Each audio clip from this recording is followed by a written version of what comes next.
नमस्कार, प्रभा साक्षी देख रहे हैं आप। आपके साथ मैं हूं अंकित सिंह। बिहार एक्सप्रेस में आपका स्वागत है। बिहार में दिलचस्प सियासी समीकरण देखने को मिल रहे हैं। वहीं बिहार चुनाव को लेकर राजनीतिक दल अपने अपने दांवपेच लगाने की तैयारी कर रहे हैं।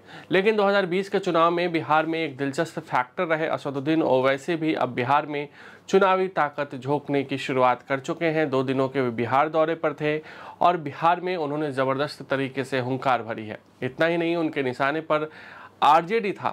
भाजपा और जदयू जो कि सत्ता में है, वो जितना असदुद्दीन ओवैसी के निशाने पर नहीं रहा, उससे ज़्यादा आरजेडी और तेजस्वी यादव निशाने पर रहे। उन्होंने साफ तौर पे कहा है कि जनता आरजेडी को सबक सिखाएगी।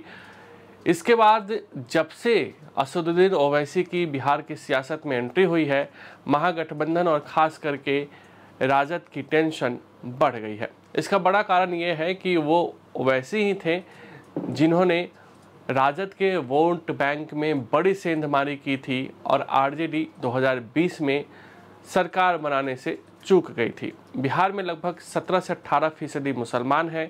इसमें भी सीमांचल में सबसे ज़्यादा है। सीमांचल के मुस्लिम ये डिसाइड करते हैं कि बिहार में मुसलमानों का प्रतिनिधित्व कौन करेगा। सीमांचल के मुसलमानों का वोट जिस भी पार्टी को मिल जाता है, उसके लिए सियासी समीकरण आसान होता है। लेकिन 2020 के चुनाव में सीमांचल में आरजेडी के वोट बैंक में असदुद्दीन ओवैसी ने बड़ी सेंधमारी की थी। असदुद्दीन ओवैसी की पार्टी AIMIM ने सीमांचल से ही 5 सीटें जीतने में कामयाब हुई थी। हालांकि ये बात भी सही है कि उन 5 में से 4 विधायक असदुद्दीन ओवैसी की पार्टी को छोड़कर आरजेडी में जा चुके हैं। वहीं एक विधायक अख्तरुल ईमान फिलहाल AIMIM के कमान संभाल रहे हैं बिहार में। असदुद्दीन ओवैसी अगर चुनाव लड़ते हैं, मजबूती से चुनाव लड़ते हैं, तो एनडीए से ज़्यादा वो आरजेडी को नुकसान करेंगे। इसका बड़ा कारण ये है कि आरजेडी MY समीकरण के भरोसे ही बिहार में चुनाव लड़ती रही है।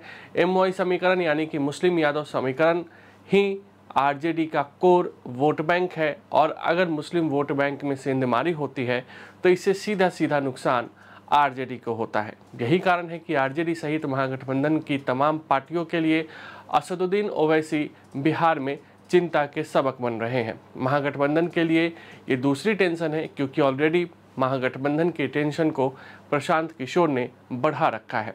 प्रशांत किशोर की भी नज़र मुस्लिम वोट बैंक पर है। ऐसे में असदुद्दीन ओवैसी भी बिहार चुनाव में उतर चुके हैं। उन्होंने अपने प्रत्याशी का भी ऐलान कर दिया है ढाका से, जो कि शिवहर जिले में है। और कहीं ना कहीं असदुद्दीन ओवैसी ने बता दिया है कि इस बार के चुनाव में भी वह बिहार में अपनी पूरी ताकत लगाने की तैयारी कर रहे हैं। दूसरी ओर देखें तो असदुद्दीन ओवैसी की नज़र अब हिंदू वोट पर भी है।